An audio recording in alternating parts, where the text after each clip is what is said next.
Quando você entende a importância de ler a Bíblia, você não fica sem ler, porque você sabe que quando lê a Bíblia, você consegue ouvir a voz de Deus. A Bíblia é um instrumento de comunicação.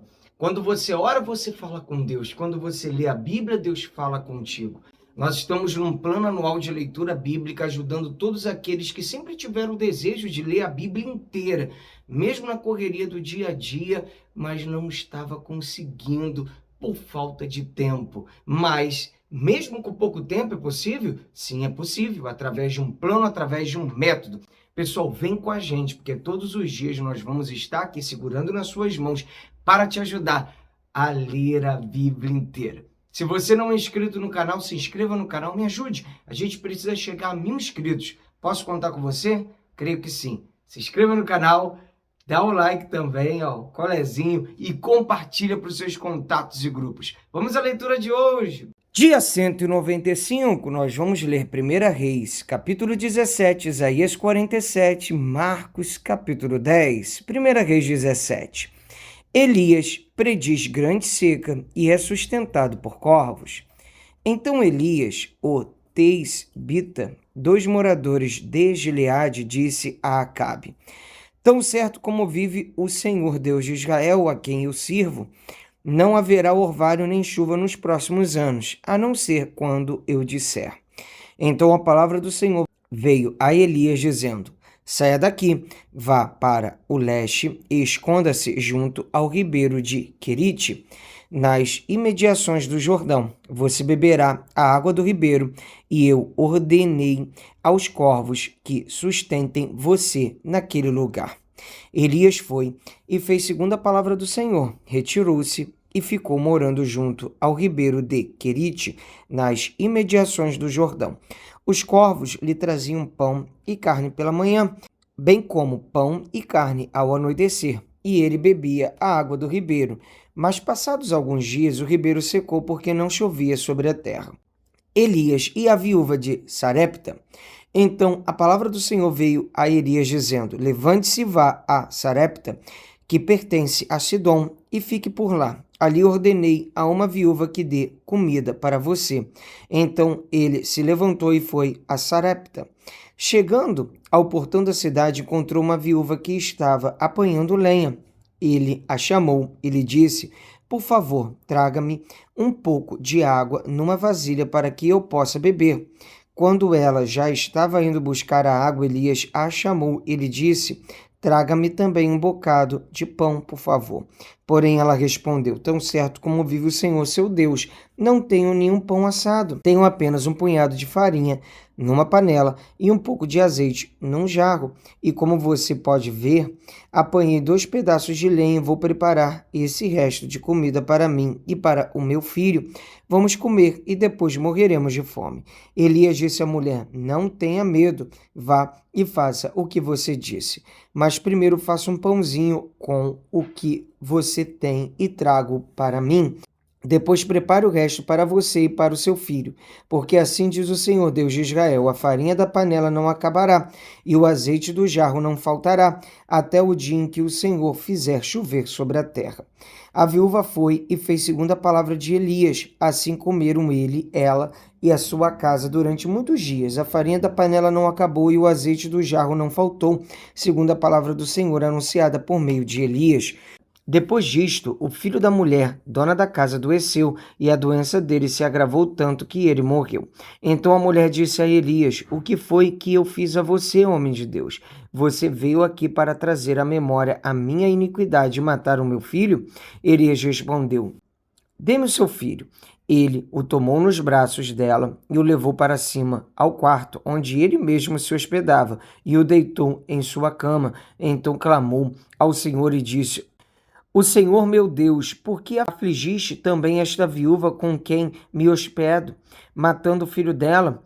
E, estendendo-se 3 vezes sobre o menino, clamou ao Senhor e disse: O Senhor atendeu a voz de Elias, a vida foi restituída ao menino e ele reviveu. Elias tomou o menino e o levou do quarto até a casa, entregou-o à mãe dele e disse: Veja, o seu filho está vivo. Então a mulher disse a Elias: Agora eu sei que você é um homem de Deus e que a palavra do Senhor na sua boca é verdade. Vamos ler agora Isaías capítulo 47. A queda da Babilônia. Desça e sente-se no pó, ó virgem, filha da Babilônia, sente-se no chão, pois já não há trono, ó filha dos caldeus, porque nunca mais você será chamada sensível e delicada. Pegue as pedras do moinho e faça farinha, tire o véu, levante a saia, descubra as pernas e atravesse os rios. A sua nudez será descoberta, e se verá a sua vergonha, tomarei vingança e não pouparei ninguém. Quanto ao nosso Redentor, Senhor dos Exércitos, é o seu nome, o Santo de Israel. Fique sentada em silêncio e vá para um lugar escuro, ó filha dos caldeus, porque nunca mais você será chamada Senhora dos Reinos. Eu está virado contra o meu povo. Profanei a minha herança e a entreguei nas suas mãos, mas você não usou de misericórdia com ela, e até sobre os velhos você fez muito pesado o seu jugo. Você disse: Eu serei senhora para sempre. Até agora você não levou estas coisas a sério, nem se lembrou do seu fim. Agora, pois, escute isto. Você que ama os prazeres, que habita segura e que diz a si mesma: Eu sou a única e não há outra além de mim. Não ficarei viúva, nem conhecerei a perda de filhos. Mas ambas estas coisas virão sobre você no momento, no mesmo dia. Perda de filhos e viuvez virão em cheio sobre você, apesar da multidão das suas feitiçarias e da abundância dos seus encantamentos. Porque você confiou na sua maldade e dizia: Não há quem me veja. A sua sabedoria e o seu conhecimento, isso fez com que você se desviasse e dissesse a si mesma: Eu sou a única e não há outra além de mim. Por isso virá sobre você uma desgraça que você não saberá afastar com os seus encantamentos.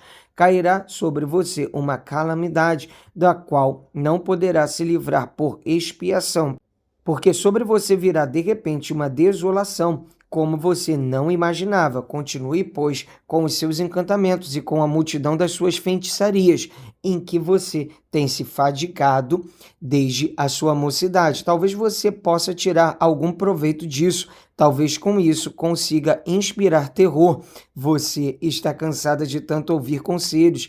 Que se levantem agora os que dissecam os céus e fitam os astros, os que em cada lua nova predizem o que há de vir sobre você, que eles o ajudem. Eis que serão como palha, o fogo os queimará, não poderão livrar-se do poder das chamas, nenhuma brasa restará para se aquecerem, nem fogo para que diante deles se assentem. Isso é o que lhe farão aqueles que quem você se fatigou, aqueles com quem negociou desde a sua mocidade, eles se dispersarão cambaleantes, cada qual pelo seu caminho, não haverá ninguém para salvá-la.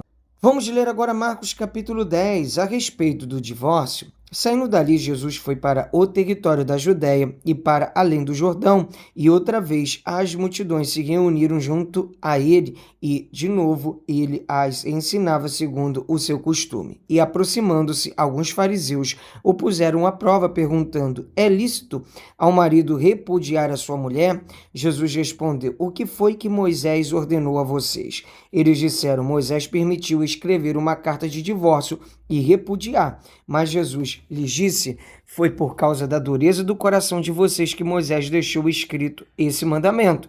Porém, desde o princípio da criação, Deus os fez homem e mulher. Por isso, o homem deixará o seu pai e a sua mãe e se reunirá à sua mulher, tornando-se os dois uma só carne. De modo que já não são mais dois, porém uma só carne. Portanto, que ninguém separe o que Deus ajuntou. Em casa, os discípulos voltaram a fazer perguntas sobre esse assunto. E Jesus lhe disse: Quem repudiar a sua mulher e casar com outra comete adultério contra aquela, e se ela repudiar o seu marido e casar com outro, comete adultério. Jesus abençoa as crianças. Então trouxeram algumas crianças a Jesus para que as abençoasse, mas os discípulos os repreendiam. Jesus, porém, vendo isto, indignou-se e disse-lhes: Deixem que os pequeninos venham a mim, não os impeçam, porque dos tais é o reino de Deus. Em verdade lhes digo, quem não receber o reino de Deus como uma criança, de maneira nenhuma entrará nele. Então, tomando as crianças nos braços e impondo-lhes as mãos, as abençoava. O jovem rico, pondo-se Jesus a caminho, um homem correu ao seu encontro e, ajoelhando-se diante dele, perguntou-lhe: Bom mestre, que farei para herdar a vida eterna? Jesus respondeu: Por que você me chama de bom? Ninguém é bom a não ser um, que é Deus. Você reconhece os mandamentos: não mate, não cometa adultério, não furte, não dê falso testemunho, não defraude ninguém, honre o seu pai e a sua mãe. Então o homem respondeu: Mestre, tudo isso tenho observado desde a minha juventude. E Jesus, olhando para ele com amor, disse: Só uma coisa falta a você. Vá, venda tudo o que tem, dê o dinheiro aos pobres, e você terá um tesouro no céu. Depois vem e siga-me. Ele, porém, contrariado com esta palavra, retirou-se triste, porque era dono de muitas propriedades. O perigo das riquezas. Então Jesus, olhando ao redor, disse aos seus discípulos: Como é difícil para os que têm riquezas entrar no reino de Deus. Os discípulos estranharam estas palavras, mas Jesus insistiu em dizer-lhes: Filhos, como é difícil entrar no reino de Deus. É mais fácil um camelo passar pelo fundo de uma agulha do que um rico entrar no reino de Deus. Eles ficaram muito admirados, dizendo entre si: Sendo assim, quem pode ser salvo? Jesus, olhando para eles, disse: Para os seres humanos é impossível, contudo, não para Deus, porque para Deus tudo é possível. Então Pedro começou a dizer-lhe: Eis que nós deixamos tudo e seguimos o Senhor. Jesus respondeu: Em verdade lhes digo que não há ninguém que tenha deixado casa, irmãos, irmãs, mãe, pai, filhos ou campos por minha causa e por causa do Evangelho, que não receba no presente 100 vezes mais casas, irmãos, irmãs, mães, filhos e campos, com perseguições, e no mundo por vir receberá a vida eterna. Porém, muitos primeiros serão últimos, e os últimos serão primeiros. Mais um dia de leitura bíblica concluída. Até aqui nos ajudou o Senhor. Vamos avançando de passo em passo, de fé em fé. Te espero aqui amanhã. Um abraço. Pra cima!